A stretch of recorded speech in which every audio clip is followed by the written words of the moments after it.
ആറളം പട്ടികവർഗ പുനരധിവാസ മേഖലയിലെ ബ്ലോക്ക് 13-ൽ കാൽനട യാത്ര പോലും ദുസ്സഹമായ റോഡ് ഗതാഗതയോഗ്യമാക്കണമെന്ന ആവശ്യം ശക്തമാകുന്നു. ആറളം പട്ടികവർഗ പുനരധിവാസ മേഖലയിലെ ബ്ലോക്ക് 13-ൽ 55 മേഖലയിലെ റോഡാണ് കാൽനട യാത്ര പോലും ദുസ്സഹമായി നാട്ടുകാർക്ക് ദുരിതമാകുന്നത്. പ്രദേശത്ത് 1 കിലോമീറ്ററോളം മൺപാത കുണ്ടും കുഴിയുമായി കിടക്കുന്നതാണ് നാട്ടുകാർക്ക് പ്രയാസം സൃഷ്ടിക്കുന്നത്. താഴ്ന്ന പ്രദേശമായതിനാൽ മഴ പെയ്തു തുടങ്ങുന്നതോടെ പാത ചെളിക്കുളമായി മാറും. കാട്ടാനയുടെ സാന്നിധ്യം ദിവസവും ഉണ്ടാകുന്ന പ്രദേശം കൂടിയാണിവിടം. വാഹനങ്ങൾ വരാൻ കൂട്ടാക്കാറില്ല. 100ഓളം കുടുംബങ്ങൾ താമസിക്കുന്ന പ്രദേശത്തെ അധികൃതർ അവഗണിക്കുന്നതായും പ്രദേശവാസികൾ പറയുന്നുണ്ട്. നമുക്കൊരു അസുഖം വന്നവരെ പറ്റാത്ത അവസ്ഥയാണ്. പുഴ ആൾക്കാരെ കിടക്കാനാവില്ല.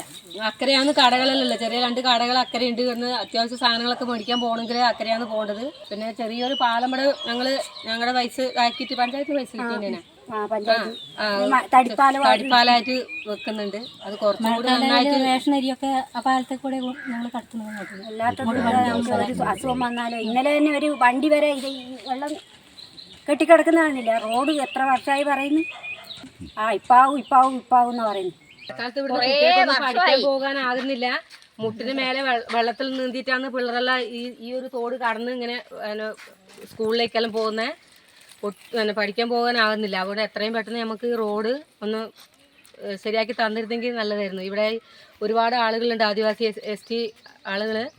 അവർക്ക് കുട്ടികൾക്ക് പഠിക്കാൻ പോകാനാകാത്ത തന്നെയാണ് ഏറ്റവും വലിയ ബുദ്ധിമുട്ട്. പിന്നെ ഒരു ആശുപത്രി കേസിട്ട് വന്നു കഴിഞ്ഞാൽ ഇവിടുന്ന് അങ്ങ് കീഴ്പള്ളി എത്തണമെങ്കിൽ ഒരുപാട് ബുദ്ധിമുട്ടാണ്. റോഡ് ശരിക്കും ഇല്ലാത്തത് കൊണ്ട്, കുണ്ടും കുഴിയും ഒക്കെ നിറഞ്ഞത് കൊണ്ട് വണ്ടി ജീപ്പും ഓട്ടോറിക്ഷയൊക്കെ അങ്ങ് അപ്പുറത്തെ കാറിങ്ങിന് അവിടെ വരെ വരുന്നുള്ളൂ. ഇവിടുന്ന് ചുമന്നിട്ട് പോകണം രോഗികളൊക്കെ കൊണ്ടുപോകണമെങ്കിൽ. ഇവിടുന്ന് കീഴ്പള്ളി എത്തണം, അവിടുന്ന് ഇങ്ങോട്ട് വരണം. അങ്ങനെ 300 റുപ്യൻ്റെ അടുത്തോളം 300 ചില്ലറ റുപ്യ ആകുന്നുണ്ട്. എല്ലാത്ത ബുദ്ധിമുട്ട് തന്നെയാണ് ഈ റോഡിൻ്റെ ഒരു പ്രശ്നം. റോഡ് ഗതാഗതയോഗ്യമല്ലാത്തതിനാൽ സ്കൂൾ വാഹനങ്ങൾ ഉൾപ്പെടെ വരാൻ വിമുഖത കാണിക്കുന്നതിനാൽ കുട്ടികളുടെ പഠിത്തം മുടങ്ങുന്നതായും ഇവർ പറയുന്നു. വന്യമൃഗങ്ങളുടെ ശല്യം തടയാൻ സ്ട്രീറ്റ് ലൈറ്റുകൾ സ്ഥാപിക്കണമെന്നതും ഇവരുടെ ആവശ്യങ്ങളിൽ മറ്റൊന്നാണ്.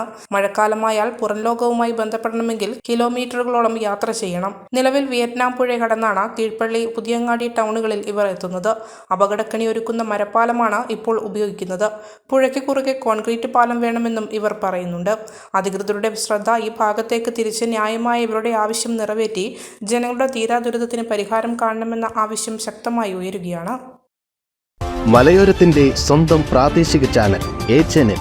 നിങ്ങളുടെ നാട്ടിലെ വാർത്തകളും വിശേഷങ്ങളും ഞങ്ങളെ അറിയിക്കുവാൻ വിളിക്കൂ 9447691771 9074215391.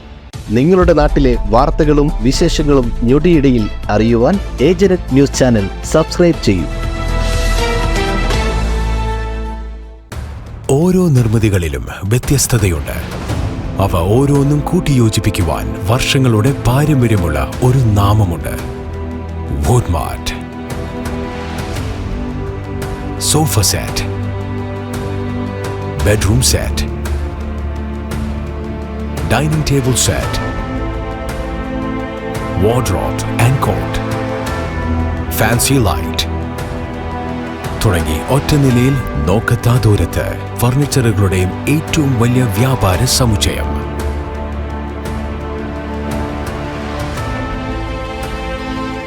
വുഡ്മാർട്ട്, എഡു റോഡ്, മാടത്തിയിൽ, ഇരട്ടി റോഡ്, മട്ടന്നൂർ.